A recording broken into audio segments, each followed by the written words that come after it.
किंजल बहुत ही बेशर्म और ओपन माइंडेड लड़की थी, लेकिन उसका यह स्वभाव उसकी भाभी कोमल को बिल्कुल भी पसंद नहीं था। कोमल खुद बड़ी ही सिंपल और संस्कारी लड़की थी। वह नई नई शादी करके अपने ससुराल आती है। कोमल जितनी सिंपल थी, उसकी ननद उतनी ही मॉडर्न थी। कोमल की नई नई शादी हुई थी, लेकिन कुछ दिनों में ही उसे अपनी ननद के रंग ढंग समझ आ गए थे। ऐसे ही एक रोज शाम के समय जब कोमल तुलसी में दिया रखने जाती है, तो देखती है कि उसकी ननद किंजल शॉर्ट ड्रेस पहने हुए एक लड़के की बाइक से उतरते हुए उसके गले लगा रही है। Bye Rahul and thanks for the tip. हम अपनी ननद का यह व्यवहार कोमल को अच्छा नहीं लगता। वो उसे उस वक्त तो कुछ नहीं कहती और चुपचाप अंदर आ जाती है। माँ जी, किंजल दीदी को अभी मैंने बाहर किसी लड़के से गले लगते हुए देखा है।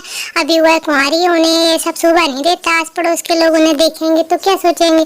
बहू, सच में आज के जमाने की होकर भी तुम्हारी सोच इतनी पुरानी है। अरे, कॉलेज का दोस्त छोड़ने आया होगा तो वह उसे थैंक यू बोल रही होगी, इसमें कौन सी बड़ी बात है।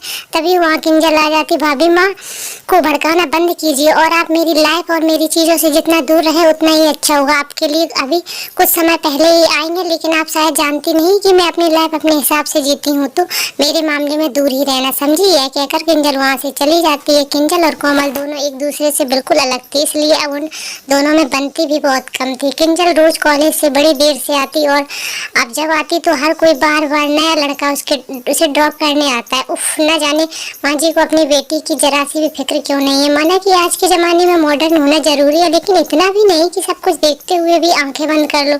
माँ जी तो कुछ समझेंगी नहीं। शाम को अजीत से इस बारे में बात करती हूँ।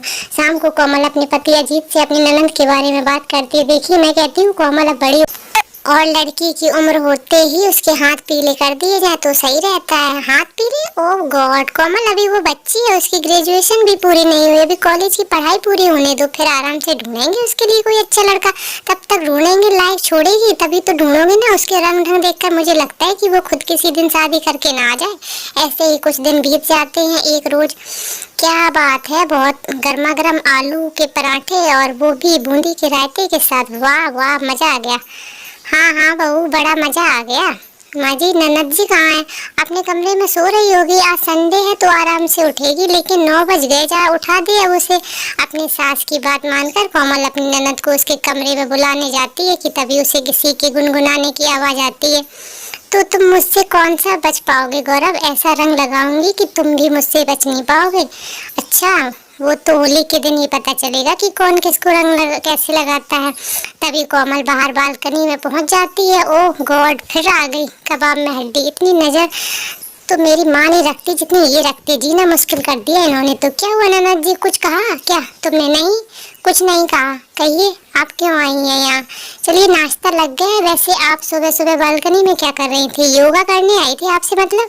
ऐसे ही कुछ दिन बीत जाते हैं और अब होली का त्योहार पास आ जाता है। कोमल की सास उससे कहती है कि कोमल बहू, तुम्हारे अपने ससुराल में पहली होली है ना, तो वो खूब धूमधाम से होनी चाहिए। मैंने घर में बड़ी पार्टी रखी है, सबको बुलाएंगे उसकी तैयारी के लिए। चलो बाजार चलते हैं, तुम अपने लिए नए कपड़े भी ले लेना। हाँ हाँ माँ, मैं भी चलूँगी, मुझे तो होली बहुत पसंद है और मैं भी अपने लिए शॉपिंग करूँगी। किंजल भी उनके साथ शॉपिंग पर चली जाती, जहाँ बाजार में हर तरफ होली की रंगत थी। हर तरह तरह के रंग की पिचकारी और कपड़े मिल रहे थे। यह वाला सूट देखो, ये कितना अच्छा है। यह आप पर सूट खूब खिलेगा मैडम। ठीक है, आप इसे पैक कर दीजिए।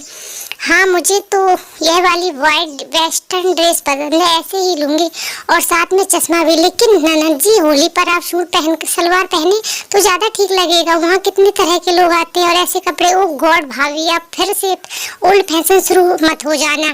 कोमल चुप हो जाती है। कुछ देर बाद वह सब शॉपिंग कर वापस घर आ जाते हैं। ऐसे ही होली का दिन आ जाता है। कोमल सुबह जल्दी उठकर होली की तैयारी कर लेती है, तो वहीं किंजल भी शॉर्ट ड्रेस पहनकर तैयार हो जाती है।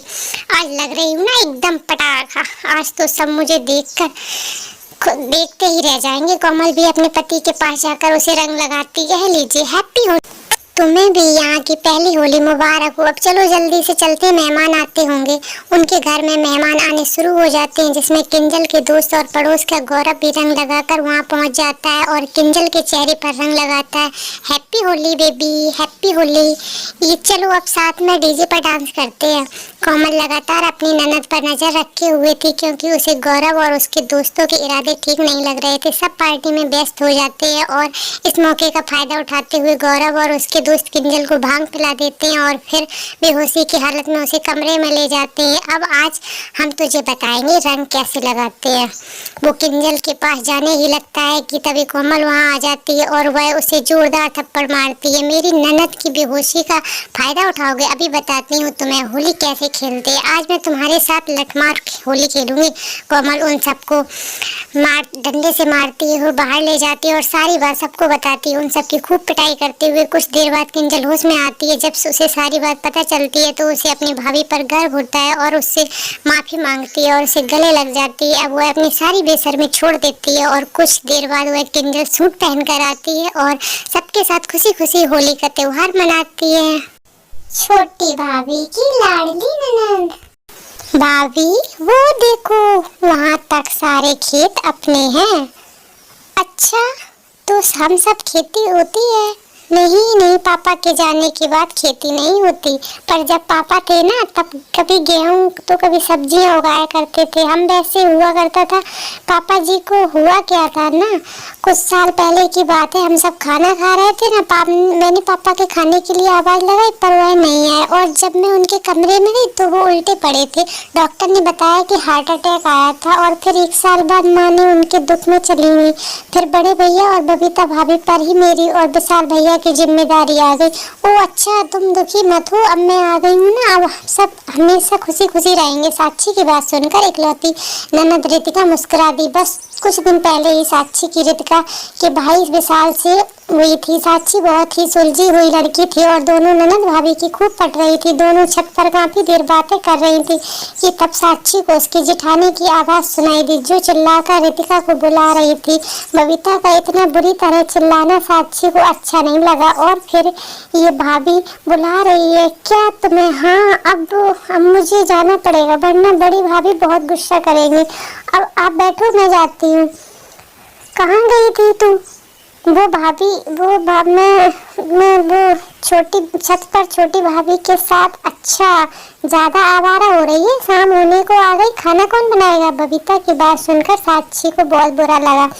उसने तुरंत आगे बढ़कर कहा रुको रितिका भाभी, खाना मैं बना दूंगी। ओह तो अच्छा ऐसा है कि बड़ा लाड़ आ रहा है ना अपनी ननद पर।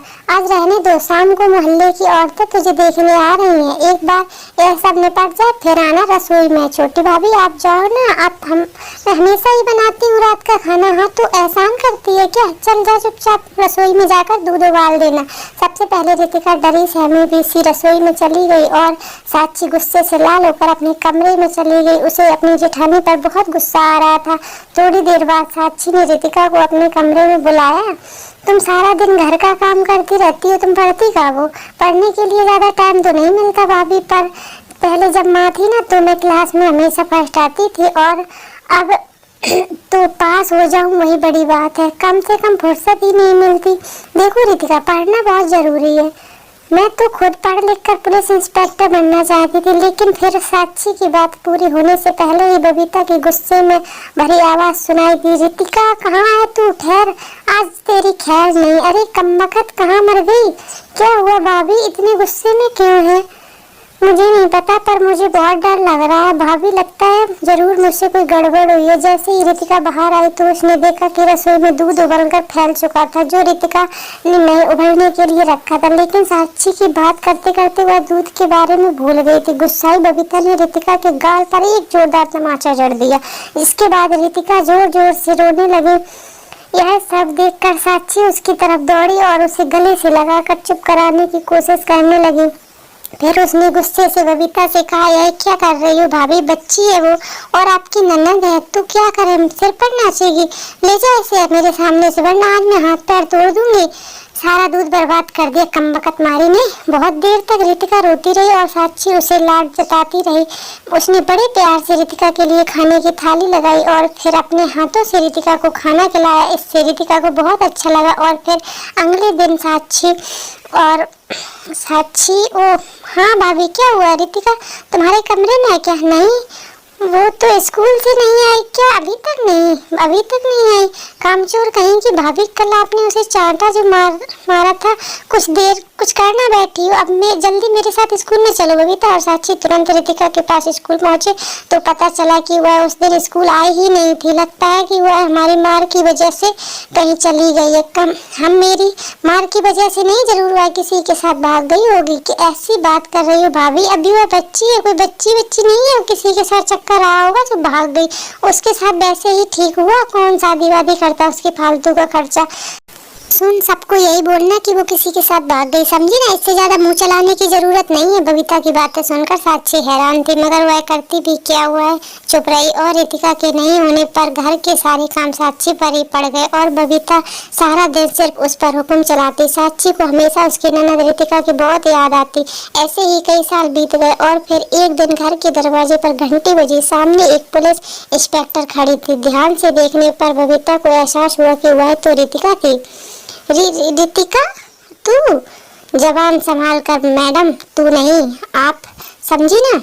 जी, पर तू माफ करना, पर आप तो उस दिन भागी नहीं थी, बल्कि छोटी भाभी के कहने पर उनके भैया भाभी के पास चली गई थी। उन्होंने मेरा बहुत अच्छे से ख्याल रखा, मुझे पढ़ाया लिखाया और आज उन्हीं की बदौलत मैं वह बन पाई जो मैं हमेशा से बनना चाहती थी, एक पुलिस इंस्पेक्टर।